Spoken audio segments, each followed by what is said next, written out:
নমস্কার বন্ধুরা, আমি সুস্মিতা চলে এলাম তোমাদের সামনে আজকে একটা সুন্দর সকালের ভিডিও নিয়ে। পুজো দেখো, আজকে ছিল বৃহস্পতিবার, আমি এখান থেকে ঠাকুরকে দিয়েও দিয়েছি। আর এই দেখো, কালকে আসার সময় না বাবা ফুলের মালা এনেছিল, আর যেহেতু অনেক রাতে আসে তাই 3টে মালা ছিল, 3টে মালাই এনেছিল, সেটাই আমি ভাগ করে দিয়েছিলাম লোকনাথ বাবাকে, আর এখানে পরিয়ে দিয়েছিলাম গোপুসোনাকে।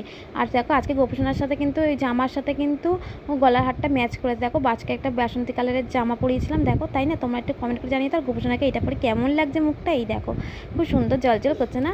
এই দেখো, সুন্দর করে সব ঠাকুরকে সাজিয়ে দিয়েছিলাম। আর এই আর মালাটা যদি একটু ছোটো হয়েছিল, দেখো বড় মাতে পরিয়ে দিয়েছিলাম, আর এখানে ফুল দিয়েও সাজিয়ে দিয়েছিলাম। আর এই যে গণেশ ঠাকুরটা আছে, গণেশ ঠাকুরটা শোপিসটা, সেখানেও আমি কিন্তু একটা মালা দিয়ে দিয়েছিলাম, সব ঠাকুরকে ভাগ করেই পরিয়ে দিলাম মালা।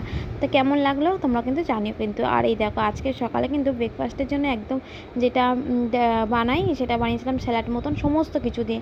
এখানে শসা কুচি আছে, পেঁয়াজ কুচি, গাজর কুচি, টমেটো কুচি, পেঁপে কুচি, তারপর আছে স্বাদ মতো লবণ, একটা পেয়ারা দিয়ে দিয়েছিলাম, পাতিলেবু দিয়েছিলাম, সমস্ত কিছু দিয়ে একদম একটা স্যালাড মতন করে নিয়েছিলাম। এটাই হচ্ছে সকালবেলা খাবো ব্রেকফাস্টে।